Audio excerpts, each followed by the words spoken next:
Some people rarely reach out to their parents once they've left home. On the surface, it might look like distance, but in many cases, it's a pattern psychologists call avoidant attachment. Here's how it often shows up. When you're together, everything feels fine.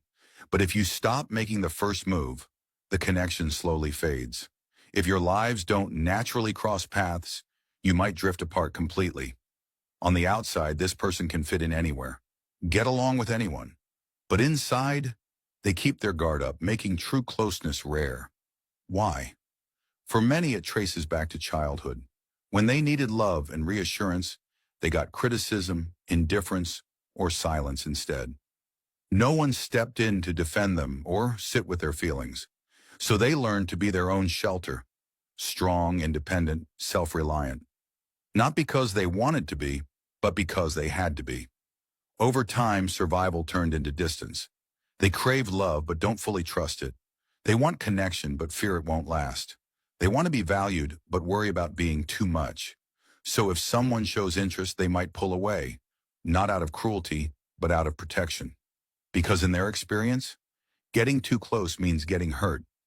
Does this sound familiar to you or to someone you love? Have you ever wondered if your independence is actually a shield? If this resonated, drop a heart in the comments and share which part hit the hardest. 7 gentle ways to teach your children good manners. 1. Greet them warmly. When you enter the house, greet your children with a smile or a hug. This builds their sense of love and self-worth. 2. Be kind to others. Be respectful to your neighbors and avoid gossiping or speaking badly about others, especially in traffic. Your children are always listening and will copy what they see and hear. 3. Involve them with your parents. When you call or visit your parents, involve your children. Let them talk to their grandparents. The more they see you care for your parents, the more they'll learn to care for you. 4. Apologize when you're wrong. Saying sorry teaches them humility and good manners. It can hurt more than you think. 5. Read with them. Read a short story or scripture with them each day. It only takes a few minutes, but it builds strong bonds and beautiful memories. 6.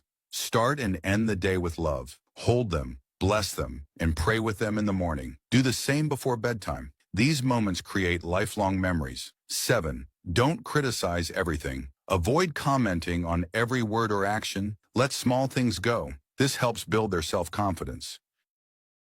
According to psychology, people who don't remember much of their childhood often assume it's normal. But have you ever stopped and asked yourself why? Think about it. When you try to recall your earliest years, do you get a flood of warm, detailed memories? Or just empty space? No favorite birthday? No crystal clear first day of school? Just fragments. Brushing your teeth, walking to class, sitting at the dinner table. This isn't always just bad memory. Psychologists call it dissociative amnesia, and it can be a subtle sign of childhood trauma. Not the kind people often imagine. No dramatic, obvious events. Sometimes it's the quiet kind. Growing up in an unsafe or emotionally neglectful environment where nothing felt safe enough to remember. Your brain in survival mode simply didn't record the details. It wasn't worth storing them because they didn't make you feel joy, safety, or love. So let me ask you, when you look back on your childhood, what's the very first vivid memory you have? And is it one you want to remember? According to psychology, there are silent signs you're not okay, even when you tell everyone you're fine. 1. You laugh in front of people, but cry the moment you're alone. 2. You're exhausted all the time, even after what should be a full night's sleep. 3. You scroll endlessly, not for fun, but just to escape your own thoughts. 4. You don't know how to ask for help, so you carry everything in silence. 5. The tiniest things irritate you, but deep down it's not about the small things at all. 6. You constantly feel like you're too much for some people and not enough for others. 7. And maybe the hardest. You smile on the outside, but inside you feel completely numb. Here's the truth. Struggling in silence doesn't make you weak. It means you've been strong for too long. So let me ask you, which of these signs hit you the hardest? Have you ever caught yourself pretending you're okay just so others won't worry? If you've been quietly fighting battles no one sees, drop a heart in the comments. Ways men slowly destroy their marriages without realizing it. 1. Keeping in touch with female friends more than your wife. 2. Valuing outsiders' opinions over hers. 3. Locking your phone with secrets. What are you hiding? 4. Forgetting your wife is your family, not just someone you live with. 5. Failing to reassure her of your love. 6. Keeping side chicks, risking not just her heart, but your family's safety. 7. Neglecting your wife and kids' needs. 8. Shutting down instead of communicating when problems come up. 9. Never making quality time for your family. 10. Worst of all, abusing her physically or mentally. These aren't just mistakes. They're silent killers of love and trust. Women's version coming soon. Which one do you think is the biggest deal breaker? 9 lessons every father should teach his daughter. 1. Never rely on a man for safety or survival.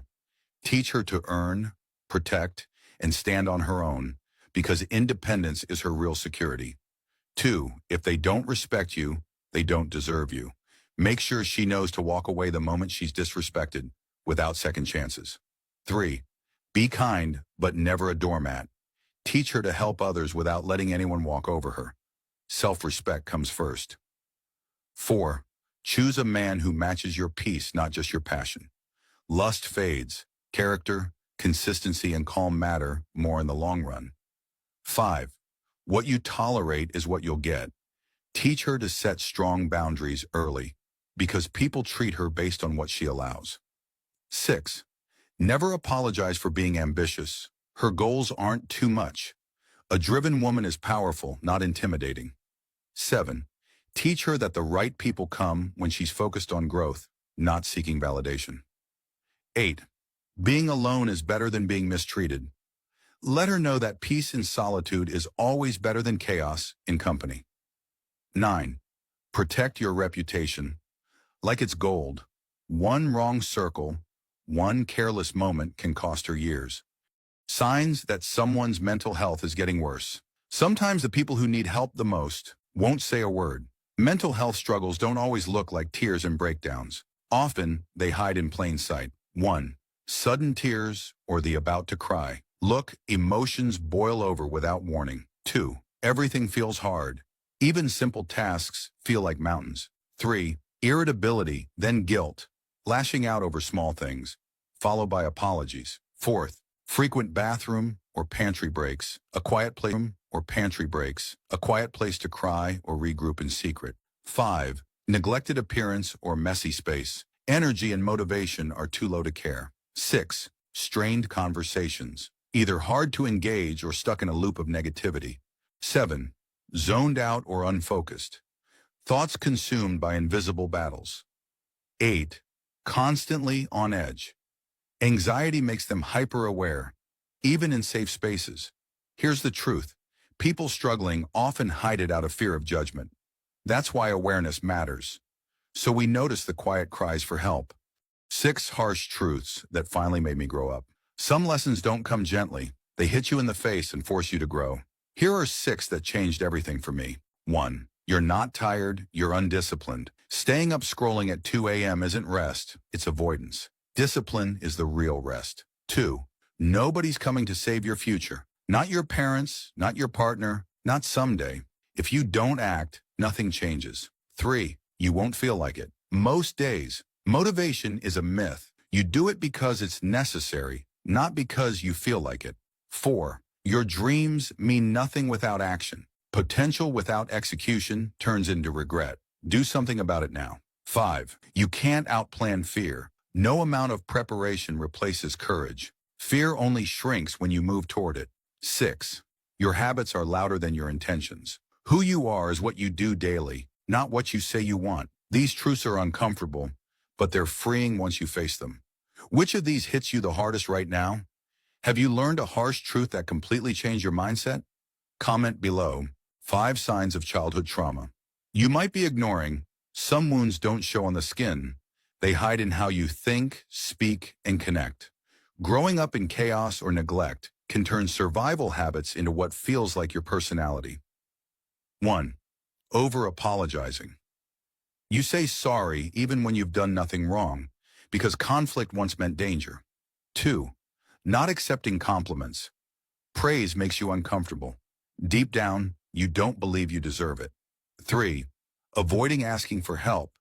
Relying on yourself feels safer than risking rejection or disappointment. 4.